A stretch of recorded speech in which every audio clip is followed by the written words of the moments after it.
اور اس میں کچھ بنیادی جو ہے انگلش کی کتابیں، اردو کی کتابیں بھی پڑھتے ہیں، اور اس کے علاوہ جو ہے نا درس نظامی میں ایسے مسائل بھی پڑھائے جاتے جو کہ فلکیات وغیرہ سے متعلق ہو، طبیعیات سے متعلق ہو، فلسفے کے اندر وہ آ جاتے ہیں۔ تو مین جو چیز اس میں پڑھائی جاتی ہے نا وہ نحو، صرف، قرآن، تفسیر، فقہ، حدیث، تو یہ چیزیں پڑھائی جاتی۔ باقی فنون جو ہے وہ ان چیزوں کو حاصل کرنے کے لیے پڑھائے جاتے ہیں۔ تو جب ایک آدمی فن پڑھ لیتے آپ اس کو کیسے سمجھ سکتے کہ یہ کچھ نہیں ہے؟ فن پڑھنے کا مقصد ہے کہ آدمی فنان بن گیا نا، ماہر بن گیا، ایکسپرٹ ہو گیا، اور یہ آدمی جو ہے کیا ہو گیا، جونیئر اور سینئر ہو گیا۔ کچھ درجات جب آپ پڑھ لیتے ہیں نا تو اسی آدمی جونیئر بن جاتے درس نظامی پڑھ کے۔ پھر اس کے بعد جو ہے نا آدمی صلاحیت آ جاتی ہیں، تو صلاحیت آنے کے بعد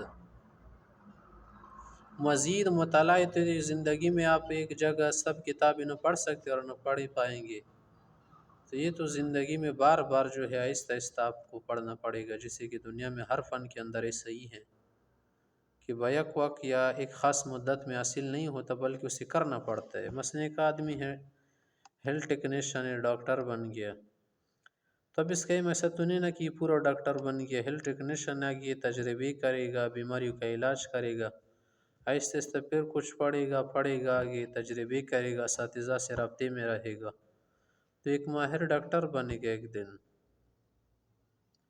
تو اس طرح سے درس نظامی بھی ہے۔ درس نظامی پڑھنے کے بعد کتب حدیث جو بڑی بڑی کتابیں ہیں، فقہ کی کتابیں ہیں، شروحات ہیں اور دیگر علوم ہیں، اس کو بھی پڑھے گا، مطالعے میں لائے گا اور آگے پڑھائے گا بھی، اور تدریس سے پھر اس کا تجربہ جو ہے مزید بڑھے گا۔ جیسے کہ ایک آدمی ہے M S C, B S C پڑھ کے پھر اس کے بعد جو خود بھی آگے پڑھے گا، مطالعے کرے گا اور اسٹڈی کرے گا، آگے پڑھائے گا بھی، ٹیچنگ کرے گا، لرننگ کرے گا، تو ظاہر ہے کہ آگے مزید جو ہے اس کی ذہنی وسعت جو ہے پھیلتی جائے گی۔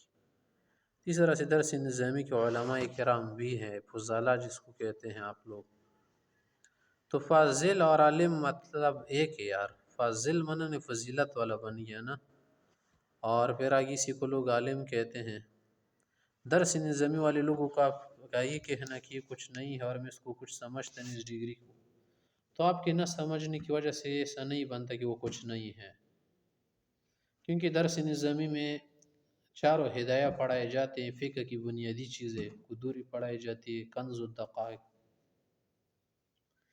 اور بنیادی کتاب حدیث کی مشکات شریف پڑھائی جاتی ہے، پھر اس کے بعد صحاح ستہ اور دیگر کتابیں جو ہے حدیث کی پڑھائی جاتی ہیں، اور پوری تفسیر پڑھائی جاتی ہے، مختلف انداز سے جلالین شریف بھی پڑھائی جاتی ہیں، اور اس کے علاوہ جو ہے نا پورے قرآن کا ترجمہ اور تفسیر بھی کیا جاتا ہے نا۔ تو پھر آپ ایسے شخص کو کیسے کہہ سکتے کہ یہ عالم نہیں ہے؟ یہی تو تعجب کی بات ہے نا کہ کچھ لوگ ہیں اردو کے ترجمے دیکھ کر، اردو کے شرح دیکھ کر تفسیر و حدیث کی کچھ فقہ کی مسائل سیکھ لیتے، پھر خود کو تو وہ عالم سمجھ لیتے ہیں، لیکن درس نظامی والے کو عالم نہیں سمجھتے، تو یہ بات کہاں سے انصاف کی ہو گئی؟ تو اس بات کو جو ہے خاطر میں لانا چاہیے، ایک صحیح بات نہیں ہے، اس سے دور رہنا چاہیے۔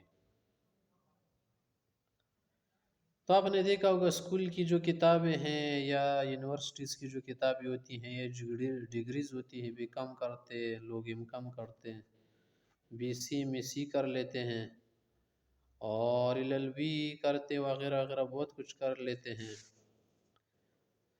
کوئی کمپیوٹر سائنس پڑھ لیتا ہے، تو یار محنت سے ہی پڑھ لیتے ہیں نا ایسے لوگوں کا۔ اگر آپ ڈگری والا کہتے خیر ہے، لیکن اگر ایک آدمی انہی چیزوں کو اردو کی شرح سے دیکھ کے گائیڈ سے سیکھ لے تو اس کو آپ کیسے کہہ سکتے کہ کوئی ماسٹر یا فلاں فلاں ہے؟ کیونکہ اس نے استاد سے پڑھے ہی نہیں ہے، اور استاد سے جو ہے درس نظامی والوں نے پڑھا ہوتا ہے۔ جو استاد سے پڑھ کر آخر تک پہنچ جائے نا اس کو آپ عالم کہہ سکتے۔ خود سے پڑھنا سیکھنا صرف سٹڈی ہے، اس کو آپ کہہ سکتے کہ اس نے سٹڈی کی ہے لیکن مستند عالم نہیں ہے۔ اسی میں فرق ہے کہ ایک مستند ہوتا ہے، ایک غیر مستند ہوتا ہے۔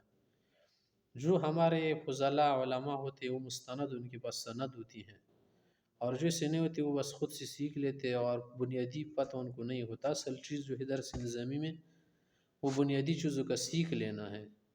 اس پر میں مزید آگے آپ لوگوں سے تشریحات کرتا رہوں گا بوقت انشاءاللہ.